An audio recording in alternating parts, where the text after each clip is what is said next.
Nous débattons aujourd'hui des immunités et autres privilèges de juridiction dont bénéficient certaines autorités. Avec cette question, faut-il les réformer dans un sens ou dans un autre, c'est-à-dire en les renforçant ou en les assouplissant davantage? Prétexte la procédure de levée de l'immunité parlementaire du député Ousmane Sonko en cours à l'Assemblée nationale. Et pour en parler, nous sommes en ligne et en direct avec Dr Bara Amar, maître de conférence et assimilé en droit public à l'université Cheikh Anta Diop de Dakar. Bonjour, docteur Bara Amar. Bonjour, Souleymane. Nous sommes également avec Thiambasek, ancien député spécialiste des questions parlementaires. Honorable député, bonjour. Bonjour, M. Nian. Alors, je commence avec vous, à la lumière de ce qui se passe actuellement à l'Assemblée nationale, c'est-à-dire la réunion et l'examen de la demande de levée de l'immunité parlementaire du député Ousmane Sonko. D'abord, quelle est votre réaction? Et plus généralement, que pensez-vous de cette protection qui est accordée aux députés? Faut-il en faire l'aggiornamento aujourd'hui au regard des complications que cela pose à l'épreuve? Merci, M. Nian. Je crois que, avant d'entrer dans le vif du sujet, l'immunité parlementaire n'est autre chose qu'une disposition du statut parlementaire qui a pour objet de les protéger dans le cadre de leurs fonctions. Ça, c'est au niveau de l'immunité parlementaire. Maintenant, au niveau du privilège de juridiction, et même là, je dis qu'il y a certains qui préfèrent parler d'immunité de juridiction. Absolument. Il y a des gens qui préfèrent parler d'immunité de juridiction. C'est-à-dire que c'est le droit donné à certaines personnes de comparaître devant une autre juridiction autre que celle à laquelle les règles de droit commun attribuent une certaine compétence. Donc, je crois, voilà ce qu'on appelle... Par exemple, les ministres sont jugés dans le cadre de leurs fonctions par la Haute Cour de justice qui est constituée à l'Assemblée nationale. Il y a aussi l'immunité diplomatique, etc. Donc, on dit certaines personnes de comparaître devant une autre juridiction autre que celle à laquelle les règles de droit commun attribuent compétence. Donc moi je crois qu'aujourd'hui, le débat même est posé aujourd'hui dans des autres pays. Parce que certains y voient une justice à deux vitesses. Étant donné que tous les citoyens sont égaux devant la loi, pourquoi il y ait privilège de juridiction? Et ce qu'il faut comprendre aujourd'hui, et surtout dans nos assemblées, le fait de lever la levée de l'immunité parlementaire est une chose très facile. Pourquoi? Parce qu'il y a ce qu'on appelle le fait majoritaire. Le fait majoritaire, est-ce que nous avons des députés suffisamment indépendants? Nous avons des députés suffisamment qui connaissent leur mission et comprennent les véritables enjeux pour pouvoir s'opposer à telle ou telle décision. C'est à toute la difficulté.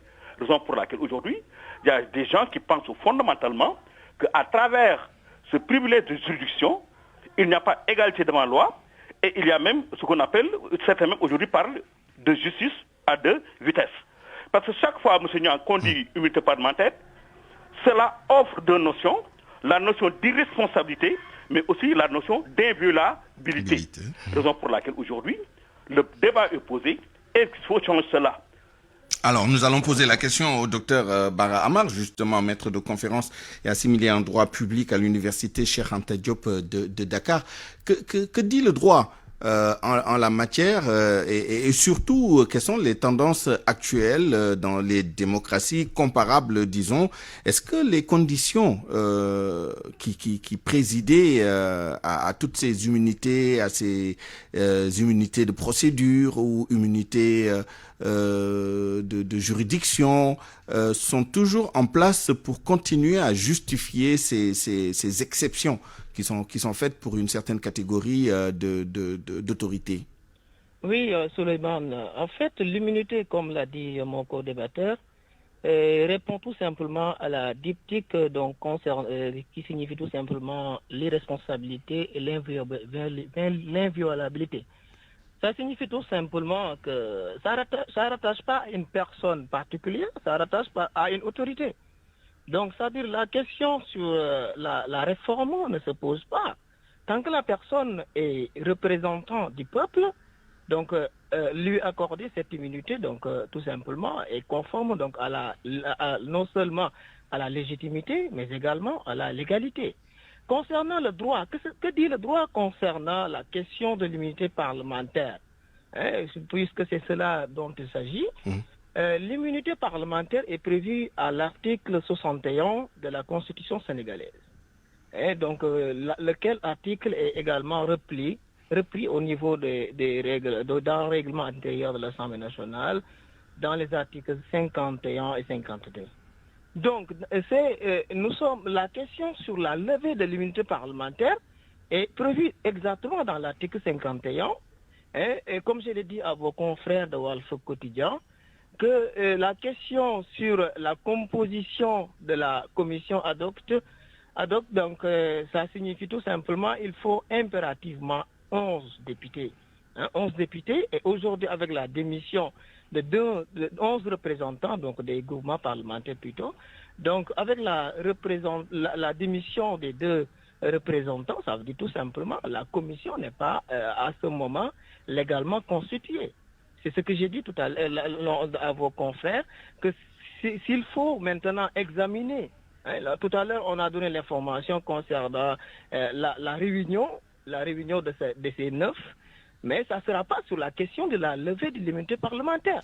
Ça sera peut-être pour constater la démission de leurs collègues, mais pas sur donc, la levée de l'immunité parlementaire. Alors, docteur, est-ce que le droit n'est pas un peu en retard sur les pratiques? D'où la question de la réforme, c'est-à-dire aujourd'hui, est-ce qu'il faut renforcer davantage l'immunité parlementaire pour éviter ce que certains craignent dans cette affaire Sonko, c'est-à-dire une politisation, une utilisation politique d'un droit ou d'une compétence de l'Assemblée nationale, ou dans l'autre cas, ceux qui pensent que c'est trop compliqué de lever l'immunité parlementaire, est-ce qu'il ne faudrait pas assouplir justement pour que quand un député doit répondre d'un certain nombre d'actes dont il est accusé, étant entendu que jusqu'à preuve du contraire, il est présumé innocent, c'est la croix et la bannière comme c'est le cas actuellement.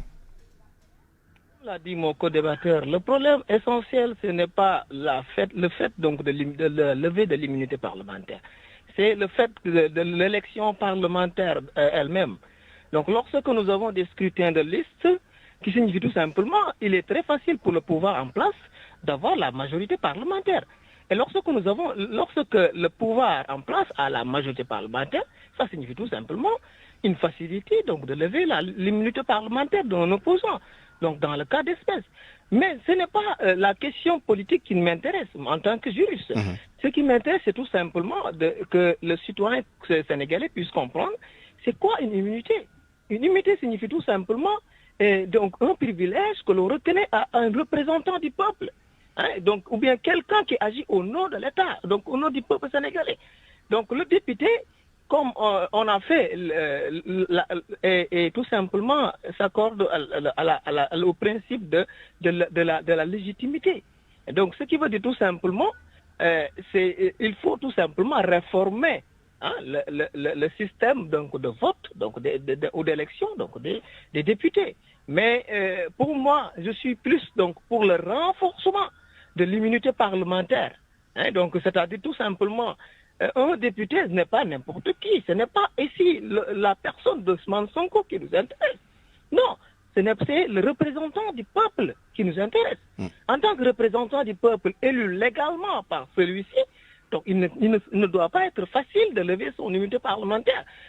Donc si c'était, je ne vais pas dans le domaine pénal, mais il fallait tout simplement, avant de revendiquer ou bien de demander la levée de son immunité parlementaire, faire des investigations. Est-ce que réellement les faits sont avérés? Mais c'est trop facile pour un procureur aujourd'hui de demander très facilement la levée donc, de l'immunité parlementaire. Donc ce qui veut dire qu'il va falloir que le procureur soit donc plus dans les dispositions de rechercher la vérité, et également aux parlementaires de respecter la volonté populaire. N'est-ce pas? Donc moi, je ne suis pas dans le cas, donc il faut que tout simplement, parce que l'immunité parlementaire s'accorde seulement lorsque il y a la poursuite, l'arrestation, mais ça ne s'applique pas en cas de flagrant délit. Lorsque le député est en flagrance, donc là, le droit ne le protège pas. N'est-ce pas? On oublie très souvent de rappeler effectivement cette partie de la loi. En cas de flagrance, bien naturellement, l'immunité ne s'applique pas comme elle s'applique actuellement. Thiambasek, question simple, faut-il renforcer ou démanteler justement ces immunités en vue de les repenser et de les conformer davantage aux mœurs et pratiques politiques actuelles? Non, moi, je pense fondamentalement, je crois que le député, que ce soit le ministre, doit être protégé. Je crois que, je n'ai pas parlé sous l'angle juridique, mais sous l'angle politique. Je crois que c'est la composition même de nos assemblées. La commission là, il y a 11 membres. Dans ces 11 membres, il y a 8 de la majorité, 2 de l'opposition, je crois bien, et 1 des non-inscrits. Donc je crois que si demain, ou bien après-demain, il y a séance semaine, je crois que ça va passer comme lettre à la poste. Parce qu'il y a le fait majoritaire. Je crois que, comme l'a dit toujours mon co-débatteur, il faut changer le mode d'élection des députés. Il faut que les députés puissent être choisis au niveau des départements. Il faut que les députés puissent être libres pour prendre certaines décisions. Je crois que c'est là fondamentalement le problème. J'ai l'habitude de dire à mes amis que nous avons de très bons mathématiciens, de très bons ingénieurs. Au niveau du Sénégal, le problème c'est au niveau de nos institutions politiques, Monseigneur. Que ce soit au niveau de l'Assemblée nationale, que ce soit aussi au niveau de nos institutions locales, que ce soit le conseil départemental ou bien le conseil municipal. Je crois que ceux qui sont envoyés pour représenter la population au plan local comme au plan national, est-ce qu'ils connaissent véritablement leur mission? Est-ce qu'ils connaissent véritablement les enjeux? Aujourd'hui, ce débat qui est posé à l'Assemblée nationale, parce qu'il y a quelques personnes qui peuvent comprendre les mécanismes, qui peuvent comprendre par rapport sur l'aspect juridique. Je crois que c'est là. Je crois que au niveau de l'Assemblée nationale, au niveau de l'ingénieur, c'est une question de profil. C'est d'abord une question de profil. Là-dessus, tous les deux, vous êtes... Le fait majoritaire au niveau de nos gestions, je crois que ça se passe ainsi. Mais moi, je suis pour le renforcement de la protection, que ce soit du député ou ministre. Je crois qu'on peut toujours continuer à parler de privilèges de juridiction, que c'est, comme je l'ai dit, que c'est là où c'est même parle aujourd'hui d'immunité de juridiction. Merci. Là-dessus, vous êtes d'accord, et sur bien d'autres questions, le docteur Bara Amar et vous-même. Merci en tout cas tous les deux d'avoir pris part à cet entretien. Nous vous retrouverons tout à l'heure pour la suite. C'est la fin de cette édition du Grand Journal à 12h51. Merci à vous de l'avoir suivi. Merci à toute l'équipe qui l'a préparé et qui m'a permis de vous la présenter. El Hadj Ndiogou Diène à la coordination, à la mise en onde, Abdoulaye Diop à la production, Alioune Ba, mise en ligne, Yacine Pouy du service digital, Papa Mardiaw à la régie d'antenne. À 13h, retrouvez Barthélémy Ngom pour le Grand Journal en Wolof. Tout de suite, Allo Présidence. Excellente suite des programmes sur la radio Futur Média. Très bonne journée et excellente semaine. Au revoir.